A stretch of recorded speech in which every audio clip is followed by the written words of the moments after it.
এমন এক পৃথিবী যেখানে সামান্য শব্দ মানেই মৃত্যু। মানুষ ভয়ে কোনো কথা বলে না, হাঁটে নিঃশব্দে, এমনকি নিঃশ্বাস নিতেও ভয় পায়। কিন্তু কেন? কে ওদের এমন ভয় দেখাচ্ছে? আর যদি হঠাৎ তাদের কাছ থেকে একটুখানি শব্দ বেরিয়ে যায় তবে কি ঘটবে?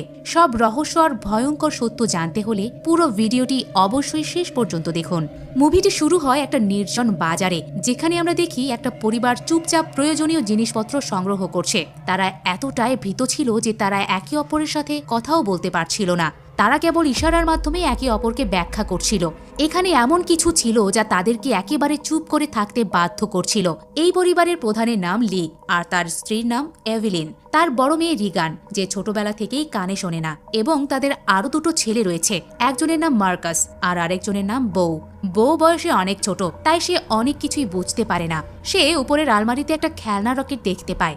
রকেট তুলতে যাওয়ার সাথে সাথে রকেটটি তার হাত থেকে পিছলে পড়ে যায়। এটি দেখে সবার নিঃশ্বাস গলায় আটকে যায়। কিন্তু শেষ মুহূর্তে রিগান দ্রুত খেলনা রকেটটি ধরে ফেলে, আর তারা সবাই যেন তাদের জীবন ফিরে পায়। লি ইশারার মাধ্যমে সবাইকে বুঝিয়ে দেয় যে সন্ধ্যা হতে চলেছে, আমাদের যত তাড়াতাড়ি সম্ভব বাড়িতে ফিরে যেতে হবে, অন্যথায় আমরা বিপদে পড়তে পারি। তারপর তাদের 4 বছরের ছেলে আবারও একই খেলনার রকেট নিয়ে আসে। এটি দেখার পর সবাই আতঙ্কিত হয়ে যায়, কারণ এই রকেটটি ব্যাটারি চালিত ছিল, যা চালু করার সাথে সাথে শব্দ হতে পারত।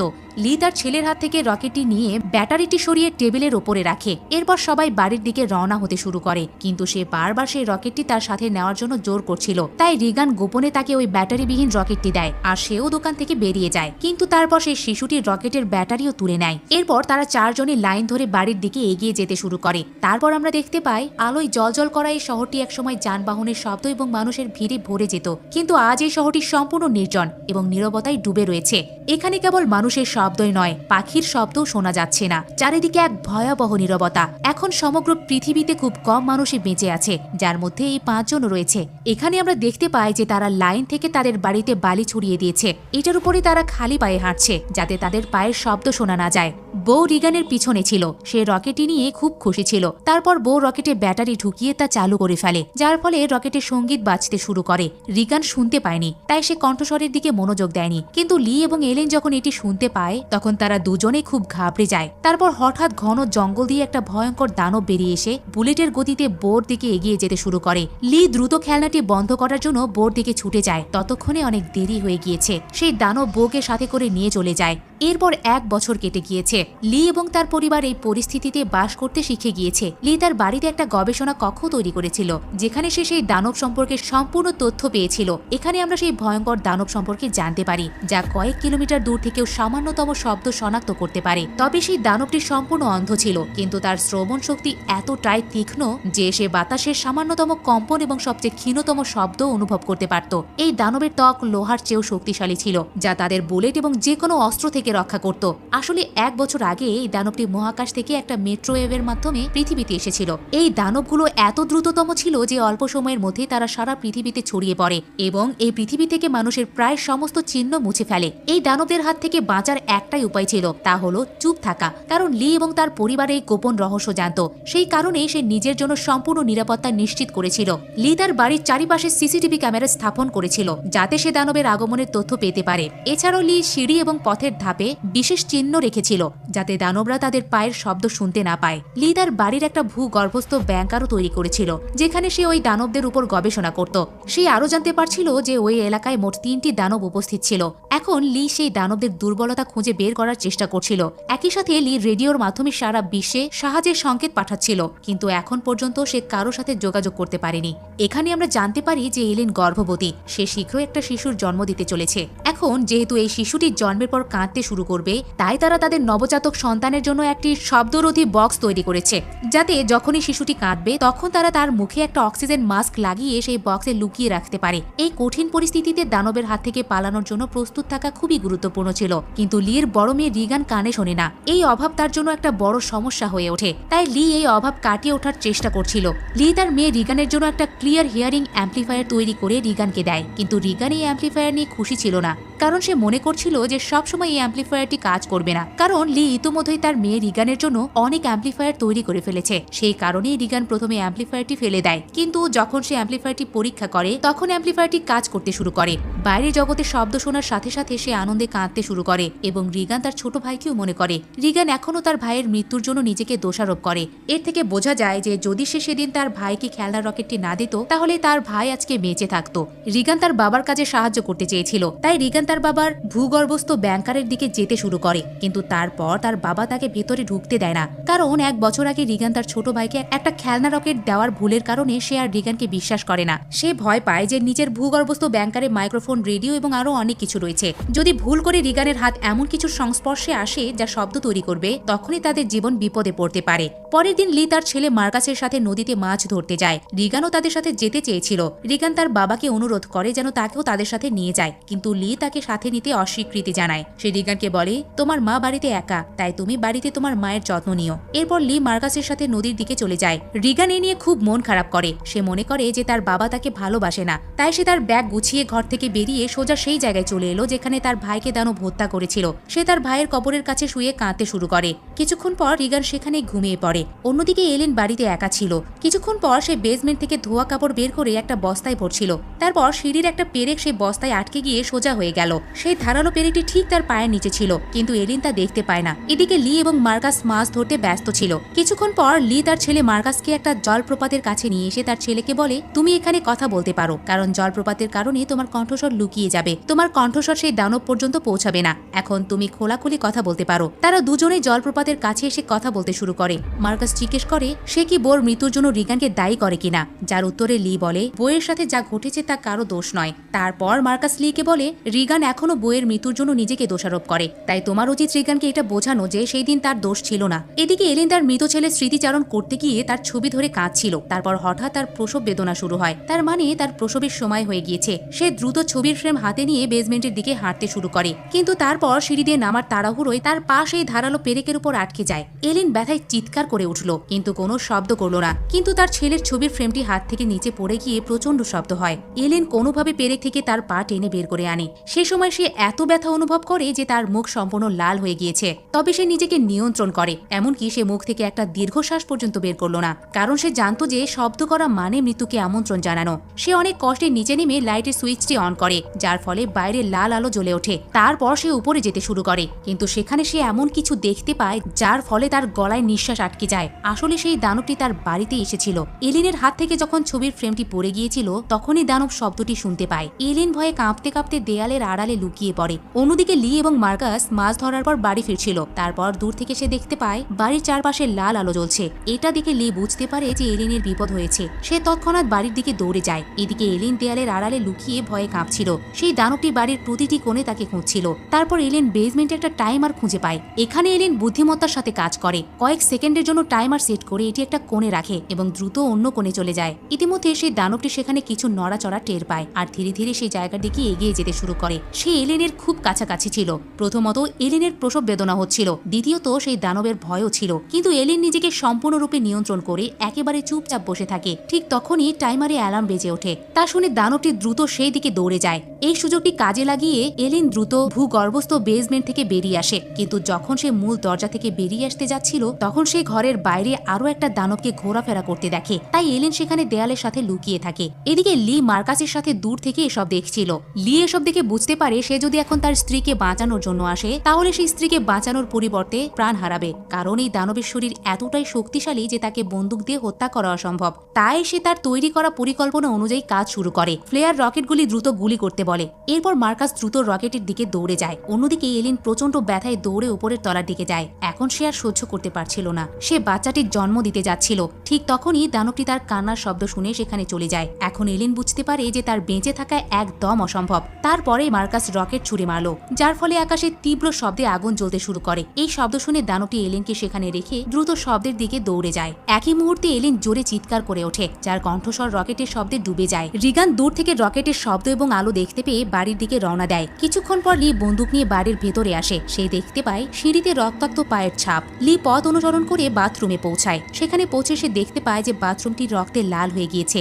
এসব দেখে সে বুঝতে পারে সেও দানবের শিকার হয়ে গিয়েছে। লি সেখানে বসে কান্না করছে, কিন্তু তখনই কেউ একজন ঝর্ণা ঘরের কাছে হাত রাখলো। সেটার অন্য কেউ নয়, এলিন। এই কঠিন পরিস্থিতিতেও এলিন নিজেকে সামলে নিয়ে একটা পুত্র সন্তানের জন্ম দিল। এলিনকে জীবিত পেয়ে লি অবাক হয়ে যায়। এখন শিশুর কান্নার শব্দ শোনার আগেই লি তৎক্ষণাৎ এলিন এবং শিশুটিকে তুলে বেসমেন্টের ভূগর্ভস্থ ঘরে নিয়ে যায়, যেখানে সে শিশুর জন্য একটা শব্দরোধী বক্স তৈরি করেছিল। কিন্তু বেসমেন্টে প্রবেশের আগে শিশুটি কাঁদতে শুরু করে। কান্নার শব্দ শুনে দৈত্যটি দ্রুত তাদের দিকে এগিয়ে আসতে থাকে। লি দ্রুত ভূগর্ভস্থ ঘরে প্রবেশ করে আর একটা মোটা গদি দিয়ে দরজা ঢেকে দেয়। লি তৎক্ষণাৎ শিশুটির মুখে অক্সিজেন মাস্ক লাগিয়ে তাকে একটা বক্সে বন্ধ করে দেয়, যা তার কান্না থামায়। তারপর দুজনে স্বস্তির নিঃশ্বাস ফেলে। এখানে লি তার স্ত্রী এলিনকে বলে, আমি এই প্রাণীদের দুর্বলতা জেনেছি। এখন শীঘ্রই আমি তাদের জন্য এমন কিছু যন্ত্র প্রস্তুত করতে যাচ্ছি যার সাহায্যে এই প্রাণীগুলো আমাদের ক্ষতি করতে পারবে না। এর মধ্যে রিগানও বাড়ি ফিরছিল। তখন সে মাঠের মাঝখানে একটা আলো জ্বলতে দেখে। রিগান দ্রুত সেই আলোর দিকে এগিয়ে যেতে শুরু করে, কিন্তু সে এটা বুঝতে পারে না যে একটা দানব তাকে অনুসরণ করে তার পিছু নিচ্ছে। দানবটি যখন রিগানকে হত্যা করতেই যাবে, ঠিক তখনই রিগানের শ্রবণ যন্ত্র থেকে তীব্র এবং উচ্চ ফ্রিকোয়েন্সি বের হতে শুরু করে। এই তীক্ষ্ণ শব্দের কারণে সেই দানবটি ব্যথায় কাঁপতে শুরু করে, যেন এই শব্দটি সেই দানবের কানের ভেতরে সূচের মতো খোঁচা দিচ্ছিল। এই দানবটি বেশিক্ষণ এই শব্দ সহ্য করতে পারে না, তাই দ্রুত সেখান থেকে পালিয়ে যায়। এই শব্দটি রিগানের কানেও জ্বালা করছিল, কিন্তু সেই দানবটি সেখান থেকে পালিয়ে যাওয়ার সাথে সাথে রিগানের কানের ব্যথা বন্ধ হয়ে যায়। কিন্তু রিগান বুঝতে পারে না কেন তার শ্রবণ যন্ত্রটি এমন করলো। সে এতে খুব একটা মনোযোগ না দিয়ে আলোর কাছে পৌঁছায়। তারপর সে বুঝতে পারে যে আলোটি একটা টর্চ থেকে এসেছে। রিগান টর্চ তুলতে যাওয়ার সাথে সাথে হঠাৎ কেউ তার হাত ধরে ফেলে। সেটার অন্য কেউ ছিল না, সেটা ছিল মার্কাস। সে এখানে লুকিয়ে ভয়ে কাঁপছিল। মার্কাস রিগানকে বলে, আমি তোমাকে ঝোপের আড়ালে লুকিয়ে থাকতে দেখেছি। সেই দানবটিও তোমার পিছনে পিছনে আসছিল, কিন্তু আমি কিছুই বুঝতে পারছিলাম না কেন সেই দৈত্যটি তোমার কাছে আসার সাথে সাথে হঠাৎ পালিয়ে গেল। এই কথা শুনে রিগান খুব ভয় পেয়ে যায়, কারণ সে জানতো না যে দৈত্যটি তার পেছনেই আসছিল। অন্যদিকে এলিন তার সন্তানদের নিয়ে চিন্তিত হয়ে পড়ে। সে তার স্বামীকে বলে, আমি খুবই ভয় পাচ্ছি। সেই দৈত্যটি হয়তো আমার সন্তানদের খেয়ে ফেলবে। তুমি দ্রুত আমার সন্তানদের খুঁজে বের করো। এই কারণে লি তার স্ত্রী এবং সন্তানকে ঘুম পাড়িয়ে ভূগর্ভস্থ ঘর থেকে বেরিয়ে যায়। প্রথমে সে এখানে সেখানে দানবটিকে খুঁজতে শুরু করে, কিন্তু এখন সে দানবটি সেখান থেকে চলে গিয়েছিল। দানবটি যাওয়ার আগে পুরো ঘর ধ্বংস করে দিয়েছিল, যার কারণে সেখানে থাকা একটা জলের পাইপও ভেঙে যায়, যার ফলে জল সরাসরি ভূগর্ভস্থ ঘরে চলে যাচ্ছিল। কিন্তু লি এতে কোনো মনোযোগ না দিয়ে সে শিশুদের খুঁজতে মাঠের দিকে রওনা দেয়। এদিকে মার্কাস এবং রিগান শস্য সংরক্ষণের ট্যাঙ্কের উপরে লুকিয়ে আছে। তারা সেখানে আগুন ধরিয়ে দেয় যাতে তাদের বাবা আগুন দেখে সেখানে আসে। লিও তার বাচ্চাদের এখানে সেখানে খুঁজতে শুরু করে। এদিকে জলের শব্দে এলিনের চোখ খুলে যায়। সে দেখতে পায় যে পুরো বেসমেন্টটি জলে ভরে গিয়েছে। জলধারার মতো উপর থেকে জলধারা নেমে আসছে। তখনই এলিনের চোখ চায় তার সন্তানের বক্সের উপরে। সেই বক্সটি খোলা ছিল, কিন্তু সেখান থেকে শিশুর সামান্যতম শব্দ ভেসে আসছিল না। এলিন বক্সের দিকে যাওয়ার সাথে সাথে সে বক্সের কাছে তার সামনে একটা দানবকে দেখতে পায়। এলিন তাকে দেখে অত্যন্ত ভয় পেয়ে যায়। এলিন ভাবলো হয়তো দৈত্যটি তার বাচ্চাটিকে খেয়ে ফেলেছে, কারণ এলিন বক্সটি দেখতে পাচ্ছিল না। বক্সটি তার থেকে বেশ দূরে ছিল, সেজন্য সে দেখতে পেল না তার বাচ্চাটি এখনো বেঁচে আছে কিনা, নাকি দৈত্য তাকে খেয়ে ফেলেছে। তাই সে ধীরে ধীরে বক্সের দিকে এগিয়ে যেতে থাকে। তারপর সেই দানবটিও জলে ডুবে যায়। এলিন যখন বক্সের কাছে যায় তখন সে দেখতে পায় তার বাচ্চাটি নিরাপদে আছে। ভাগ্যক্রমে শিশুটি কোনো শব্দ করেনি, যার কারণে তার জীবন রক্ষা পেয়েছে। সে তার বাচ্চাটিকে নিয়ে এক কোণে চুপচাপ দাঁড়িয়ে রইল। কিন্তু সেই দানবটি এলিনের কাছে মৃত্যুর মতো ঝুলেছিল। যদি বাচ্চাটির মুখ থেকে সামান্যতম কান্নার শব্দ বের হতো, তার মৃত্যু নিশ্চিত ছিল। অন্যদিকে রিগান এবং মার্কাস তাদের বাবার জন্য অপেক্ষা করতে করতে ক্লান্ত হয়ে পড়ে। রিগানের মনে হচ্ছিল যে তার বাবা তাদের উদ্ধার করতে আসবে না, তাই সে একা বাড়ি যেতে চেয়েছিল। কিন্তু মার্কাসের তার বাবার ওপর বিশ্বাস ছিল। তার বোনকে চলে যেতে দেখে মার্কাস তাকে থামানোর চেষ্টা করে, কিন্তু যখনই সে তার বোনকে থামাতে এগিয়ে যায় তখন তার পা পিছলে ট্যাঙ্কের ভেতরে পড়ে যায়। পড়ে যাওয়ার সময় মার্কাসের মুখ থেকে একটা বিকট শব্দ বেরিয়ে আসে। এই শব্দ শুনে যে দানবটি এলিনকে ঘরে খুঁজছিল, সেই দানবটি তৎক্ষণাৎ সেই আওয়াজের দিকে দৌড়ে আসতে শুরু করে। এর ফলে এলিন বেঁচে যায়, কিন্তু এখন মার্কাসের জীবন বিপন্ন। শস্য ভর্তি সেই ট্যাঙ্কটি জলাভূমির মতো ছিল। সে যত বেশি বেরিয়ে আসার চেষ্টা করছিল, ততই সে তার মধ্যে ডুবে যাচ্ছিল। ঠিক তখনই রিগান ট্যাঙ্কের দরজা ভেঙে নিচের শস্যের মধ্যে ফেলে দেয় এবং সেও ট্যাঙ্কে ঝাঁপ দেয়। মার্কাস শস্যের মধ্যে ডুবেই যাচ্ছিল। ঠিক তখনই রিগান তাকে টেনে বের করে আনে, আর দুজনেই দরজার ওপারে বসে নিজেদের জীবন বাঁচায়। কিন্তু দানবটি তাদের দুজনের নড়াচড়া শুনতে পেয়েছিল, তাই দানবটি দ্রুত মাঠের মধ্য দিয়ে ট্যাঙ্কের দিকে এগিয়ে যায়। লি দানবটিকে ট্যাঙ্কের দিকে দ্রুত যেতে দেখে সে বুঝতে পারে যে তার দুই সন্তান শস্যের ট্যাঙ্কের কাছেই আছে। রিগান মার্কাসের জীবন বাঁচিয়েছিল, কিন্তু তাতে কোনো লাভ হলো না, কারণ এত হট্টগোলের পর মৃত্যুর ছায়া দ্রুত তাদের কাছে আসছিল। পরের মুহূর্তে সেই দানবটিও ট্যাঙ্কের ভেতরে ঝাঁপিয়ে পড়ে। যখন সে তাদের দুজনকে হত্যা করার জন্য এগিয়ে যায়, তখনই রিগানের শ্রবণ যন্ত্র থেকে আবার একটা তীব্র শব্দ আসতে শুরু করে। এই শব্দ সেই দানবের জন্য খুবই যন্ত্রণাদায়ক, তাই সে তাদের হত্যা না করে সেখান থেকে চলে যায়। রিগান এবং মার্কাস অল্পের জন্য মৃত্যু থেকে রক্ষা পেয়ে ট্যাঙ্ক থেকে বেরিয়ে আসে। বাইরে লিও তাদের খুঁজতে খুঁজতে এসেছিল। সে তার সন্তানদের নিরাপদ এবং সুস্থ দেখে খুশি হয়। এই সময় এলিনও সিসিটিভি রুম থেকে দেখছিল সবকিছু। তারপর লি বুঝতে পারে যে দানবটি এখনো আশেপাশে রয়েছে। তাই সে তৎক্ষণাৎ বাচ্চাদের সামনের গাড়ির দিকে পাঠিয়ে দিয়ে সে নিজে একটা কুঠার তুলে চারপাশে তাকাতে থাকে, কিন্তু সেই প্রাণীটি ঠিক তার উপরেই ছিল। লি পেছনে ফিরে তাকানোর সাথে সাথে দৈত্যটি তাকে আক্রমণ করে দূরে ছুড়ে ফেলে দেয়। এইসব দেখে মার্কাস লিকে ডাকতে শুরু করে। মার্কাসের শব্দ শুনে দানব তার অবস্থান সম্পর্কে জানতে পারে। দানবটি তখন মার্কাস এবং রিগানের দিকে এগিয়ে যেতে শুরু করে, কিন্তু তারপর আবারও রিগানের শ্রবণ যন্ত্র থেকে ফ্রিকোয়েন্সি বের হতে শুরু করে। সেই শব্দ রিগানকেও বিরক্ত করছিল, তাই রিগান তার শ্রবণ যন্ত্রটি বন্ধ করে দেয়। এটি ছিল তার সবচেয়ে বড় ভুল। এই যন্ত্র থেকে যে ফ্রিকোয়েন্সি বের হচ্ছিল তা ছিল সেই দানবের দুর্বলতা, যা দানবটি মোটেও সহ্য করতে পারছিল না। কিন্তু রিগান অজান্তেই মেশিনটি বন্ধ করে নিজের মৃত্যুকে আমন্ত্রণ জানিয়েছিল। পরের মুহূর্তে দানবটি গাড়িতে ঝাঁপিয়ে পড়ে আর মার্কাসের কাছে পৌঁছানোর চেষ্টা করে। ইতিমধ্যে লি জ্ঞান ফিরে পায়। তার সন্তানদের বিপদ দেখে সে বুঝতে পারে সে কখনো এর সাথে লড়াই করে দানবটিকে হত্যা করতে পারবে না। তাই এখন সে কেবল একটি উপায় দেখতে পেল। সেই ইশারার মাধ্যমে রিগানকে বলে, আমি তোমাকে খুব ভালোবাসি। বইয়ের মৃত্যুর জন্য আমি কখনো তোমাকে দায়ী করিনি। যতক্ষণ আমি আছি ততক্ষণ তোমার কিছুই হতে পারে না। এরপর লি জোরে চিৎকার করতে শুরু করে। এই শব্দ শুনে দানব লির দিকে ছুটে যায় এবং এক ধাক্কায় তাকে ছিঁড়ে টুকরো টুকরো করে ফেলে। রিগান তার বাবার মৃত্যু দেখে খুবই দুঃখিত হয়, কারণ সে আগে ভেবেছিল তার বাবা তাকে ভালোবাসে না। কিন্তু এখন সে বুঝতে পারলো যে সে ভুল করেছে। লিকে হত্যা করার পর দানবটি সেখান থেকে চলে যায়। অন্যদিকে এলিনও সিসিটিভির মাধ্যমে সব কিছু দেখছিল।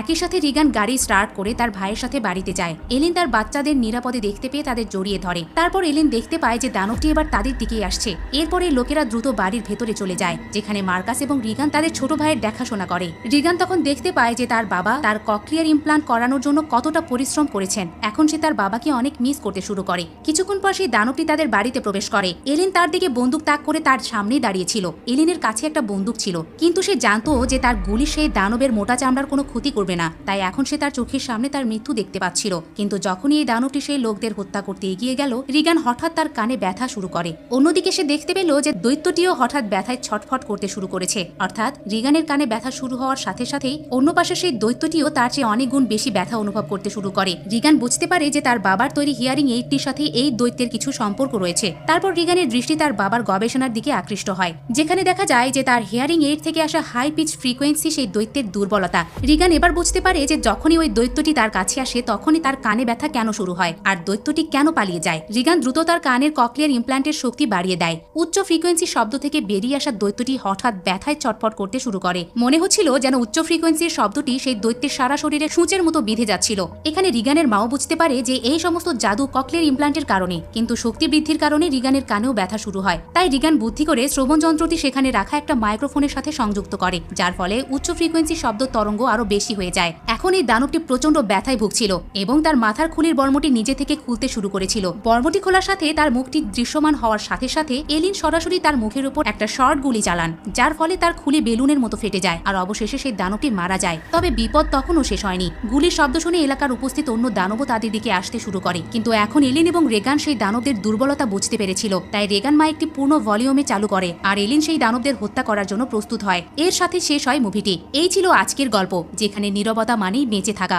আপনার কাছে প্রশ্ন রইল, আপনি যদি এমন পরিস্থিতিতে পড়েন, একটুও শব্দ না করে কতদিন বাঁচতে পারবেন? আপনার উত্তর কমেন্টে জানাতে ভুলবেন না। আর পুরো ভিডিওটা যদি ভালো লেগে থাকে তবে লাইক দিন, শেয়ার করুন আর চ্যানেলটা সাবস্ক্রাইব করে পাশেই থাকুন, কারণ সামনে আসছে আরো ভয়ঙ্কর রহস্য আর শিহরণ জাগানো গল্প।